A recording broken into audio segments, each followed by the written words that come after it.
5 Mile. صحابہ کی اولادیں بھی شامل ہیں، مثلا انس ابن مالک کا بیٹا سنان بن انس اور سعد بن ابی وقاص کا بیٹا عمر ابن سعد۔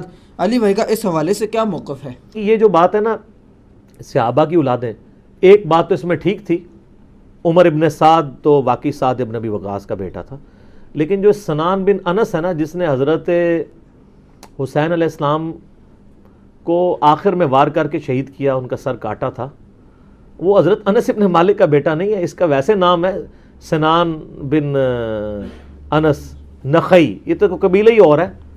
البتہ یہ ضرور ہے کہ جب صحیح بخاری میں 3748 نمبر حدیث ہے، جس میں امام بخاری نے حسین کے ساتھ علیہ السلام لکھا ہے کہ جب حسین ابن علی کا سر کاٹ کر عبید اللہ ابن زیاد گورنر یزید، جو کوفہ میں اس کا گورنر تھا، اس کے سامنے لا کے تشت پہ پیش کیا گیا، ولیعوذ باللہ تعالی، اللہ کی لعنت ہو ان پر، فرشتوں کی لعنت، تمام لعنت کرنے والوں کی لعنت جنہوں نے حسین ابن علی کو اس طریقے سے شہید کیا، آمین۔ تو وہ چھڑی مار کے ان کے حسن کے بارے میں کوئی کلام کرنے لگا، یہ بخاری میں بھی ہے اور ترمذی میں بھی ہے۔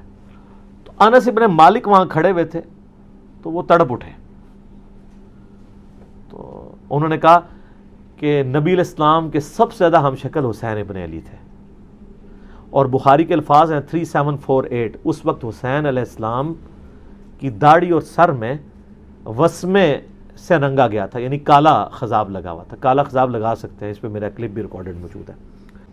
بہرحال اس میں بھی موجود ہے کہ وہ انس ابن مالک وہاں کھڑے تھے، اس کے سے لوگ سمجھتے ہیں شاید سنان بن انس ان کا بیٹا ہوگا، اور انس ابن مالک نے ساتھ ہو کے کام کرایا، ساتھ ہو کے کرایا ہوتا تو وہ عبید اللہ کو ڈانٹتے تو نا کہ یہ تو کیا کر رہا ہے، چھڑی مار رہا ہے۔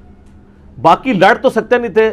انس ابن مالک کی اس وقت عمر 100 پلس تھی، یا 100 پلس تو نہیں ہوگی، آلموسٹ آپ سمجھ لیں 60 پلس تھی، کیونکہ 93 ہجری میں فوت ہوئے ہیں 110 سال کی عمر میں، 70 کے ہوں گے آلموسٹ اس وقت۔ تو بیچارے دل میں ہی اس کو برائی کو برا سمجھ سکتے تھے، جتنا وہ کر سکتے تھے وہ کر دیا، ادروائز تو وہ مروا دیتے تھے۔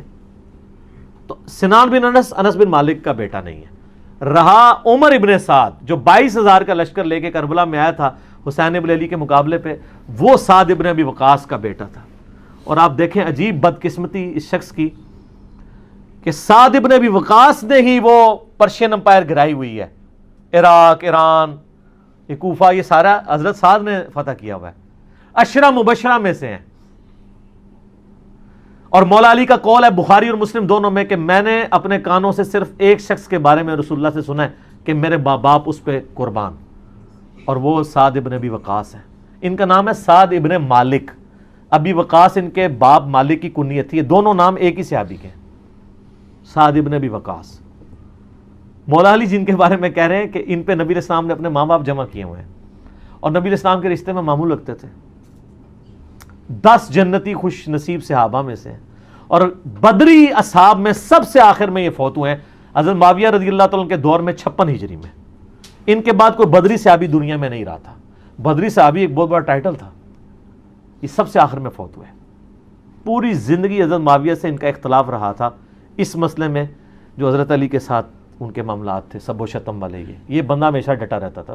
ان کا بیٹا تھا عمر ابن سعد، جس کو رے کی حکمرانی کی لالچ دی تھی۔ رے پورا ایریا تھا، ایران، عراق، افغانستان، یہ پورے ایریا کو رے کہا جاتا تھا اس زمانے میں۔ اتنی بڑی حکمرانی کی، گورنری کی لالچ دی یزید نے عبید اللہ ابن زیاد کے ذریعے۔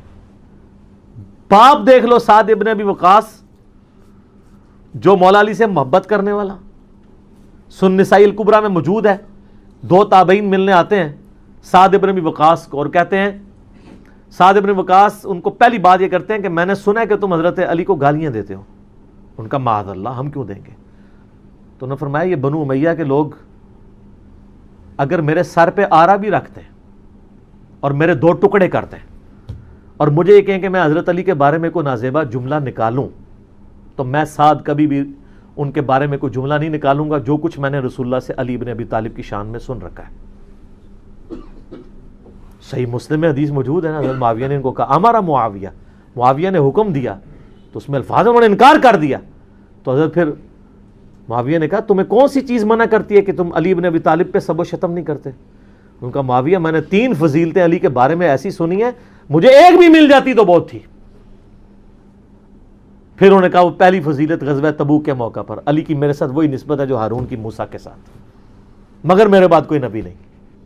دوسری فضیلت خیبر کے موقع پر کل اس شخص کے ہاتھ میں جھنڈا دوں گا جو اللہ اور اس کے رسول سے محبت کرتا ہے، اللہ اور اس کا رسول اس سے محبت کرتے ہیں۔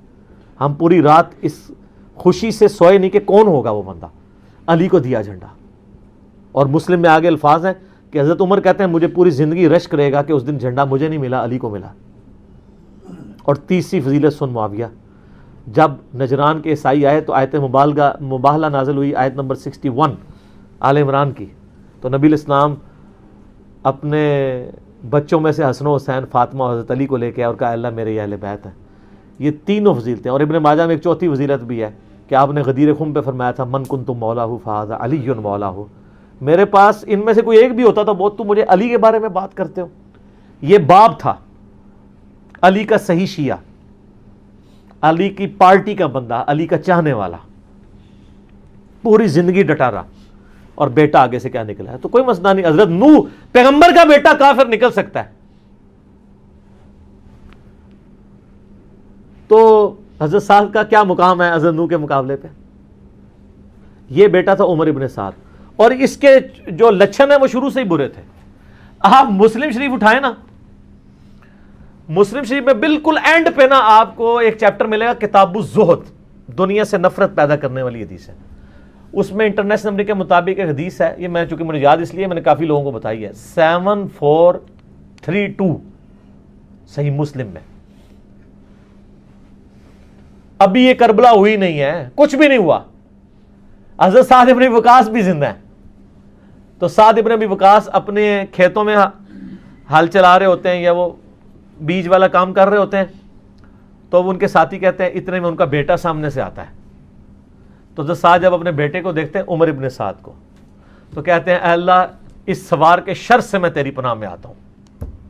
حضرت سعد کو پتا تھا اس بچے نے کیا کام ڈالنے ہیں، وہ اپنی زندگی میں اسی بیٹے کے شر سے اللہ کی پناہ مانگا کرتے تھے۔ کہتے ہیں جب وہ قریب آیا تو آتے اس نے کہا ابا جی لوگوں نے تو حکومت بانٹ دی، کوئی گورنر بن گیا، کوئی بن گیا، تسی ایتھے بیٹھے جناب حلوائی پہ کر دیو۔ ہائے ہائے ہائے۔ تو حضرت سعد ابن وقاص نے اس کے عمر ابن سعد کے نا سینے پہ نا گھونسا مارا اور کہا کہ اللہ تعالیٰ کو پرہیزگار بندہ پسند ہے جو گمنامی کی زندگی میں مر جائے، جسے کوئی جانتا نہ ہو۔ تو یعنی وہ انہوں نے ایک گوشہ نشینی کی زندگی اختیار کر لی تھی۔ تو ان کو پہلی لیکن اس نے اپنے باپ کی نصیحت نہیں پکڑی، یہ پھر یزید کی لالچ میں آ گیا، اور پھر آپ دیکھ لیں جو کچھ اس نے آج تک لوگ لانتے بھیج رہے ہیں۔ باپ کو لوگ رضی اللہ عنہ کہہ رہے ہیں، آپ شیعہ سے پوچھ لیں سعد ابن وقاص کی کتنی وہ عزت کرتے ہیں۔ میں ابھی کل ایک کلپ وہ ایک شیعہ عالم تھے سید جواد نقوی صاحب کا سن رہا تھا، تو وہ اتنی تعریفی کلمات کہہ رہے تھے اور بتا رہے تھے کہ بھئی بیٹا یہ نکلا، اور باپ کو دیکھیں، باپ نے ایران فتح کیا تھا، دوسری بڑی سپر پاور گرائی تھی، اور بیٹا آگے سے کیا نکلا۔ اچھا آپ دیکھ لیں کہ دین ایفرٹ کا نام ہے، یہ نہیں ہے کہ یہ وراثت میں ٹرانسفر ہو، انبیاء کی وراثت میں ٹرانسفر نہیں ہوئی ہے تو اور کس میں ہونی ہے؟ ٹھیک ہوگا جی۔